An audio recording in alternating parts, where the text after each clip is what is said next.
Over 2,000 books about money, summarized in just 12 minutes. Rich Dad, Poor Dad. This book helps you develop the mindset to build a life of wealth and freedom. Lesson 1. Wealth isn't about how much you earn. Making a high salary doesn't make you rich. Saving and growing money does. Some things put money in your pocket. Other things take money out. Your goal is buy more things that put money in your pocket, like assets. For example, you might buy a rental property that pays you per month. Lesson number 2. Make money work for you. If your income depends only on your time, you're stuck on a treadmill. Financial freedom starts when income keeps coming without you being there.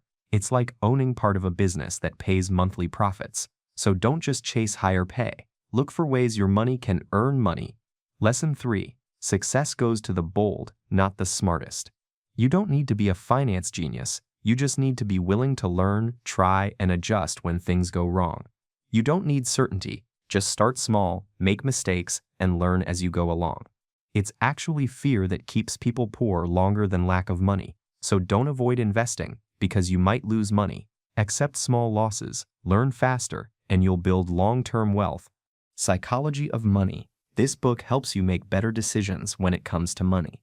Lesson 1. Stop being greedy. When people win big, they often feel unstoppable, but that confidence pushes them to take bigger risks than they should, and that's when they lose everything.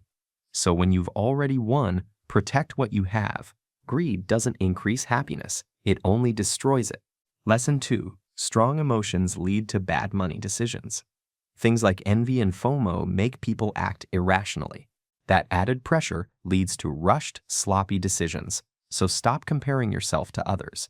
Your financial journey is your own. Slow progress is better than emotional decisions. Lesson 3. Your past shapes how you handle money. People who grew up during crashes tend to fear risk. People who grew up during booms tend to underestimate risk, but both can be dangerous if unchecked. Recognize your money biases. Good financial decisions come from facts and flexibility. These lessons give you little steps to take to see instant changes in your financial life. I will teach you to be rich.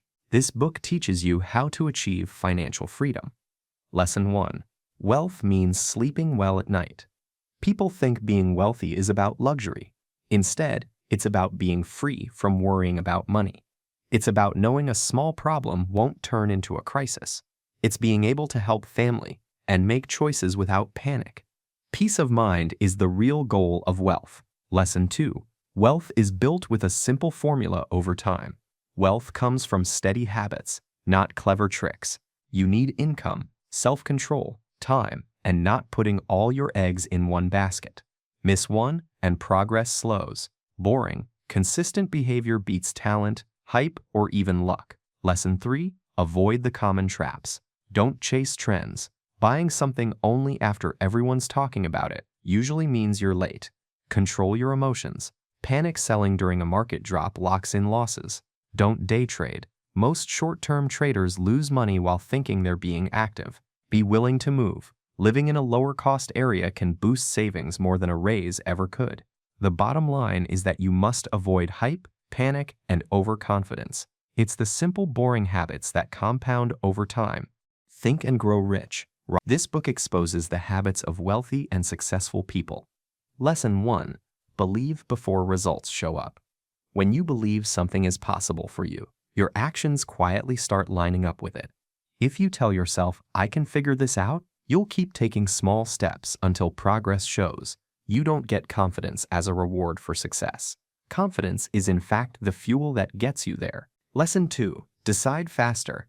Most people fail because they quit too soon, not because they chose wrong. Successful people make decisions and stick with them, even when others doubt them. Second-guessing kills momentum. Commit to one direction and improves it over time. Lesson 3. Think with other people. You grow faster when you don't think alone. Join a group of people who share problems, ideas, and feedback. It will help you spot mistakes and solutions you'd miss on your own. Shared thinking beats solo effort. The Millionaire Fast Lane. This book shows you the path to retiring young. Lesson 1. Understand real wealth. Money matters only because it gives you control over your life. So true wealth means 3 things: good relationships, good health, and freedom. Money can only really help with freedom of choice.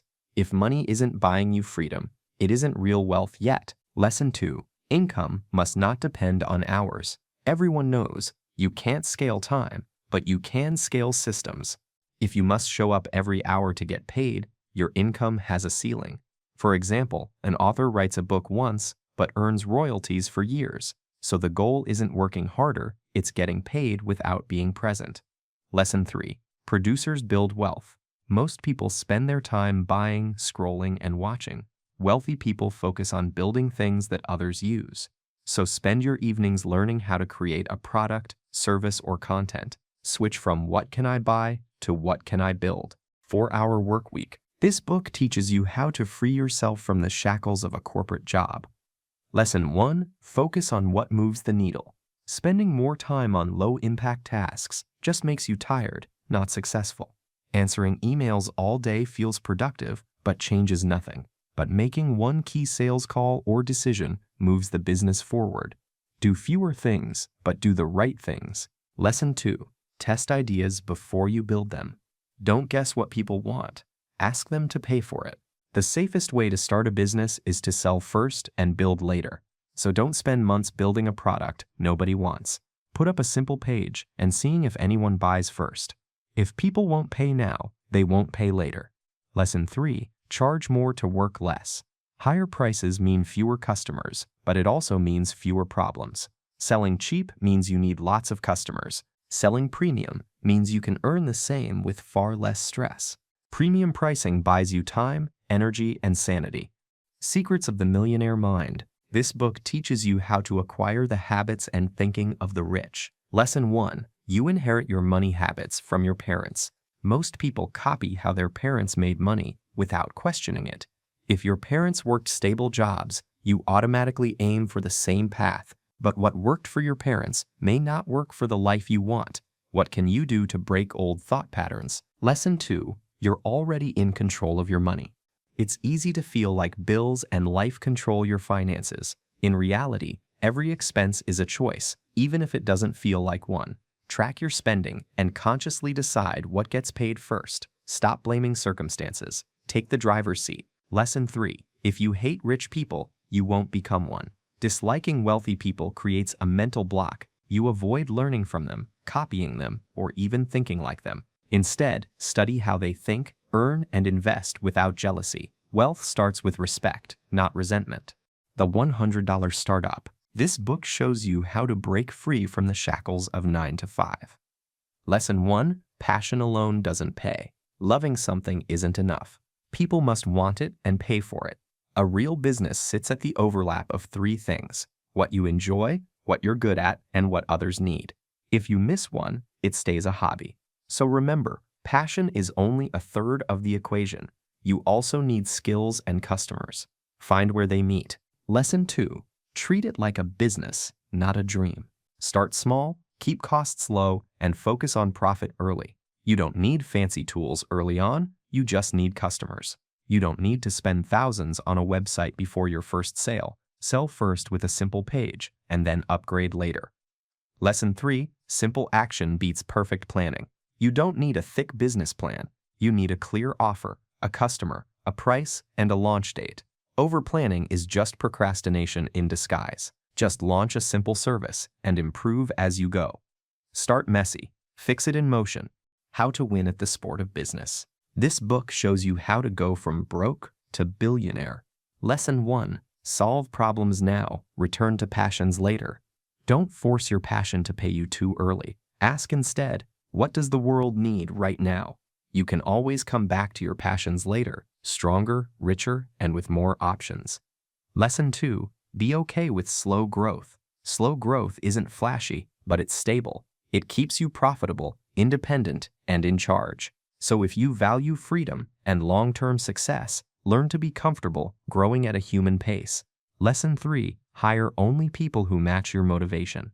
Make sure you build with hungry partners. Hire people who care deeply, work hard, and push the business forward. Motivated people stay customer-focused and help the business survive.